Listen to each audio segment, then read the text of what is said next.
안녕하세요. 행복씨앗입니다. 오늘도 시장을 정리하면서 하루를 마무리하는 시간을 가져볼까 합니다. 오늘 우리 시장은 코스피도 코스닥도 장 초반에 상승 출발을 했습니다.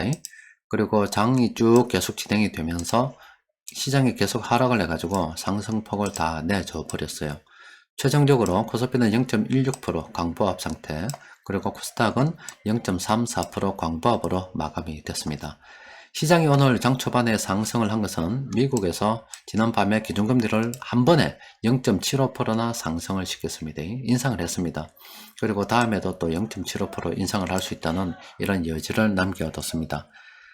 연준에서 기준금리를 한 번에 이렇게 크게 올리다 보니까 투자자들이 생각을 할 때 지금 물가가 굉장히 높고 이게 어디로 갈지 아직은 모르는 상태입니다. 그런데 연준에서 저렇게 강하게 나와서 시중에 돈을 빨아당김으로써 물가를 잡으려고 하는 의지가 확실히 있구나, 이런 인상을 심어줬다 이 말이에요. 그렇게 되다 보니까 연준에서 물가만 잡아준다 그러면은 어떻게든 뭐 이 현 상황을 타게 나갈 수 있지 않을까, 이런 희망이 좀 있었죠. 덕분에 미국 증시가 상승 마감했고 우리 시장도 이렇게 상승 출발했다라고 볼 수가 있겠습니다. 그런데 시장이 쭉 시간이 흐르면서 계속 이렇게 하락을 한 것은 바로 중국에서 나왔습니다. 사실 중국 같은 경우도 이 자본 유출 부담이 될 수밖에 없죠. 미국에서 한 번에 그렇게 금리를 크게 높여버리다 보니까 과도한 경기 부양을 하지 않겠다, 이렇게 이야기를 해버렸어요. 그렇게 되다 보니 지금 중국에서 경기 부양을 그동안 중국은 해왔었습니다. 봉쇄 문제도 있고 여러 가지 어려운 점이 있어서 중국 내부적으로는 계속 이 경기 부양 움직임이 있었습니다. 기준금리도 실제로 다른 나라는 올리는데 중국은 낮췄습니다.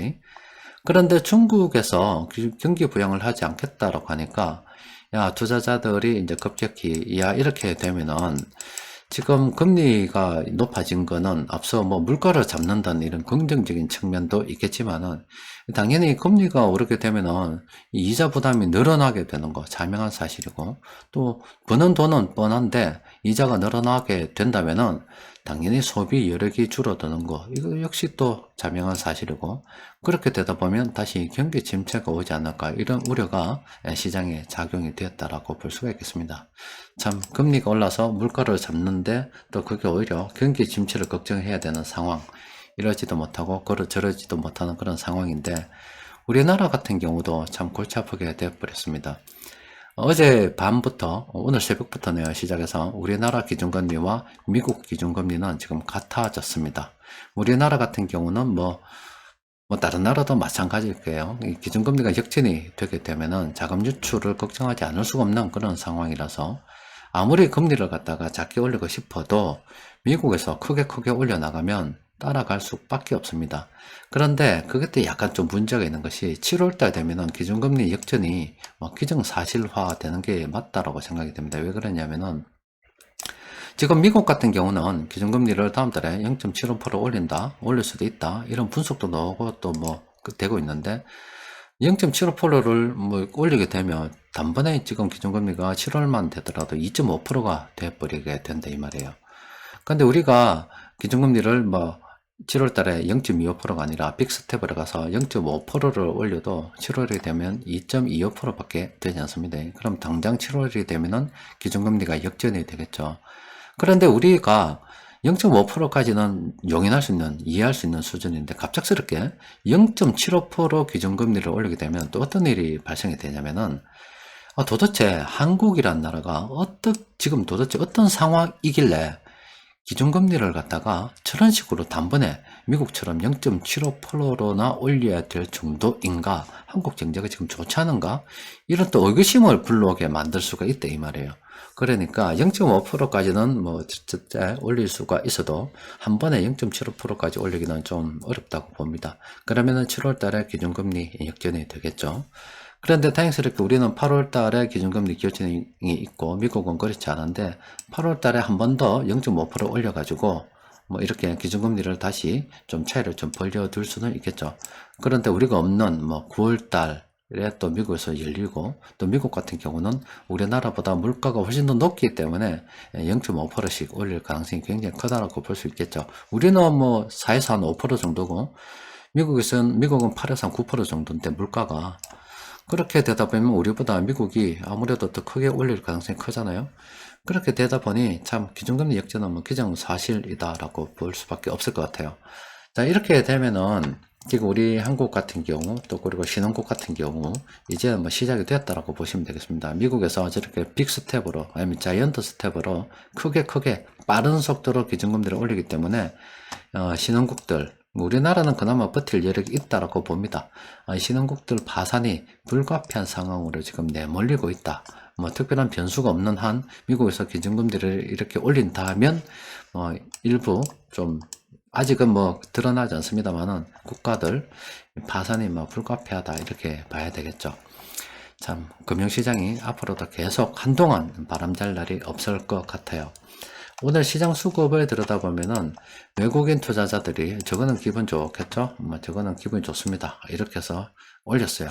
미국 시장도 오르고 해가지고 위험자산 좀 보유해 볼까 이래 올렸지만은 이거는 제 외국인들 입장이고 보험 투신 그리고 뭐 은행 연기금 이런 우리 사모펀드까지 기타 개 빼고요. 이렇게 우리 기관 투자자들 보면은 이 보험도 보세요. 아직은 뭐 특별하게 정해지지 않았죠. 매도가 더 많았고요. 투신도 지금 뭐 아직은 우왕좌왕하고 있는 중입니다. 우왕좌왕 한단 말은 어떤 순매수가 어떤 업종으로 집중적으로 쫙 일어나는 게 아니라 지금 그냥 우왕좌왕입니다. 말 그대로 왔다 갔다 하고 있죠. 연기금 같은 경우도 좀 우왕좌왕 그리고 사모펀드도 우왕좌왕. 그러니까 우리 기관 투자자들은 이러지도 못하고 지금 저러지도 못하는 그런 상황입니다. 왜냐하면 기준금리 역전이 이게 우리 한국이고 이게 미국이라면 이게 뭐 7월 되면은 기정사실화 지금 돼 있기 때문에 그 경우 자본 유출이 물론 예전에도 기준금리 역전된 적도 있었습니다. 상당 부분 미국하고 우리나라하고 기준금리가 역전된 상태로 간 적이 있었는데 상황이 좀 상황이니만큼 실제 그런 상태에 접어들었을 때 외국인 투자자들이 우리나라 뭐 주식시장이나 채권시장에서 뭐 여타 시장에서 돈을 갖다가 얼만큼 빼는지는 실제 봐봐야 되거든요. 그걸 갖다가 정확하게 예단할 수 없는 그런 상황입니다. 걔들이 뭐 사고 팔고 지금 마음이겠지만 우리 기관들 입장에서는 쉽게 예단할 수 있는 그런 상황이 아니기 때문에 상황을 좀 더 주시하는 쪽으로 지금 현재 관망을 하고 있다 이렇게 보시면 될 것 같아요. 어떤 오늘 그 외국인 투자자들 기관들이 동시에 순매수한 업종들 보니까 전기전자, 화학, 철강, 금속 이렇게 매수했습니다. 그런데 의약품하고 이 은행 쪽으로 오랜만에 우리가 바닥 진입 이런 거 많이 봤죠? 보고 있습니다. 예전에 코로나 바이러스가 창궐할 그 당시만 하더라도 거의 전업종 이렇게 바닥 진입이라고 분석이 됐잖아요. 또 그리고 작년에 한 6월달, 뭐 7월달 뭐 그때쯤만 하더라도 그 이전만 하더라도 이 고점권으로 분석되는 업종들이 많았어요. 한동안 이 조용하다가 최근 시장이 좀 이렇게 하락하니까 바닥 진입한 업종이 나오기 시작하고 있어요. 만약에 시장이 이어서 좀 더 변동성을 거쳐간다 그러면은 바닥으로 진입되는 그렇게 분석이 되는 업종들이 좀 더 많을 것 같아요. 그 말은 뭐냐면은 우리가 싸게 주식을 매수할 수 있는 지금 기회를 잡고 있다라고 보시면 되겠습니다. 수급 분석표 검색을 통해서 그 우왕좌왕 하는 가운데도 세력들이 어떤 종목 매수했는지 정리를 해보니까 이렇게 10개 종목 세력들이 실제로 오늘 시장에서 공통적으로 매수한 종목들입니다. 종목들이 좀 많아서 간단하게 정리를 좀 해보니까 플래너의 도움을 좀 받았습니다. 다른 거는 다 볼 게 없고 전기가스 업종에서 한국전력 이 한 종목만 긍정적으로 볼만하다. 다른 거는 다 지금 축정이다. 이렇게 보시면 되겠습니다. 한국전력 한 종목만 우리가 관심을 가지고 연구를 해볼 필요가 있겠어요. 그리고 이 변곡점 지표를 통해서 정리를 좀 해보니까 참 특별한 게 없는데 지금 의약품 업종 싸다가 나오죠. 자, 대웅제약 같은 경우는 좀 있죠. 그래서 앞으로 단기 투자를 병행할 수 있는 그런 시점입니다. 요거는 관심 종목으로 등록해 둘 필요가 있겠습니다. 그리고 미창석유 같은 경우도 많이 남아있죠. 이것도 앞으로 단기 투자 병행 가능합니다. 이것도 뭐 관심 종목으로 등록해 놔도 되겠습니다. 성도 ENG도 마찬가지입니다. 앞으로 단기 투자 병행 가능하다라고 분석이 됩니다. 이거 단기 투자하는 방법은 카페에서 정리를 해드렸기 때문에 여러분들 다 알고 계실 겁니다. 영원무역홀딩스는 아니고 태광단입니다. 대웅제약, 미창석유, 성도 ENG 정도는 오늘 당장은 아니더라도 요거는 관심을 가지고 좀 살펴볼 필요가 있겠습니다. 자, 미국이 우리 같은 경우는 한 6개월 정도 걸쳐 가지고 더 됐나요? 그래서 기준금리를 1.75%까지 끌어올렸습니다. 1%에서.